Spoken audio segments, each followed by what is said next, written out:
Hello, Pestilence here with a new lock. I waited a long time to get this.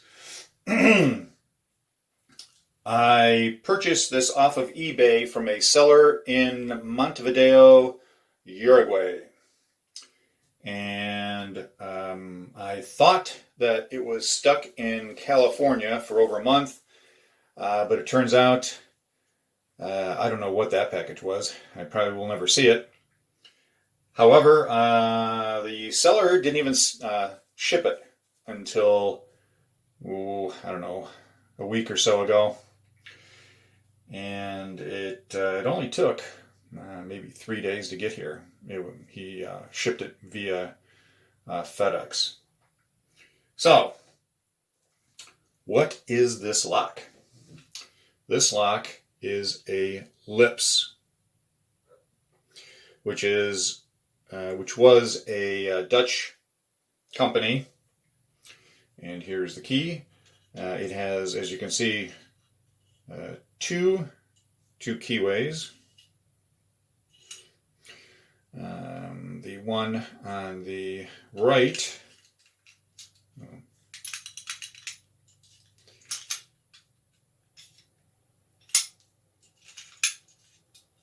you use this key with, and this one, it fits in there, but it does not turn. The seller thought, well, he said that it didn't work. I don't think he understood that this is for a master key, and this is for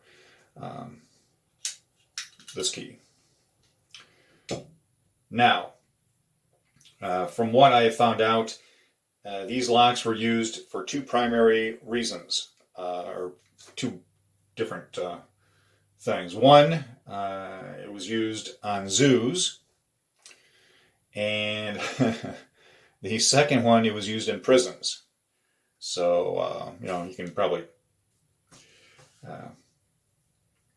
find a connection there, or a joke, one of the two. Okay, so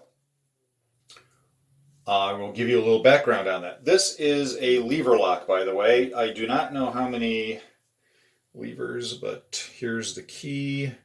And those of you so inclined, I'm sure can figure out how many levers this thing has. Okay. Now, for the history. The company was founded in 1871 by Jacobus Lips as a forge. He sold stoves and the like, as well as safes, which he produced. The company at that time only had a few employees. Another thing to note is that Lips became one of the most important factories in the Netherlands. Soon after, he specialized in manufacturing safes, and around 1899 the company discontinued making stoves. In the early 20th century, they started manufacturing locks as one of the first factories in the Netherlands. The name was changed to Lips Brandkasten in Slotenfabrieken NV.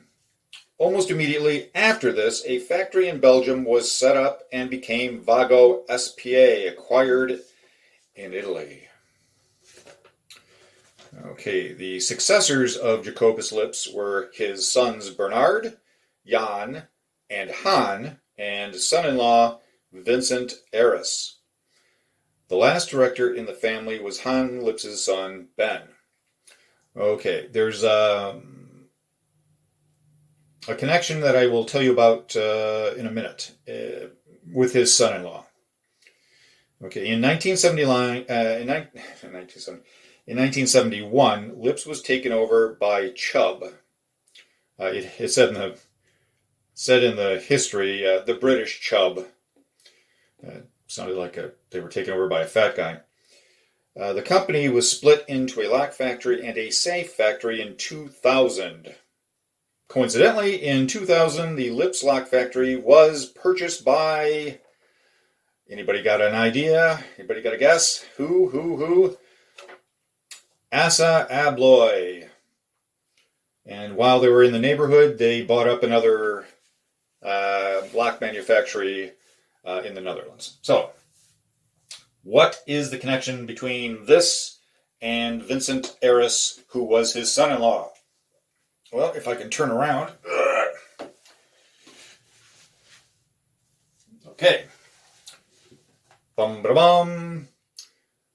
Locks and keys throughout the ages. Vincent J. M. Eras, Jacobus Lip's son-in-law. So he was the one who originally wrote this book. And it has in here, as I told you before, it has not only the history of locks and keys, but also a large collection that belonged to the Lips factory. Okay, so there you go. I was looking to see if there was any of these padlocks out there for sale after I did the book review, and found, I think, a couple of pictures like this one and something else. And the one lock that I saw that somebody had purchased it was this style, but it was missing the left keyhole cover. So, there we have it. Hope you enjoyed it. Take care. Stay safe. Stay legal. Bye.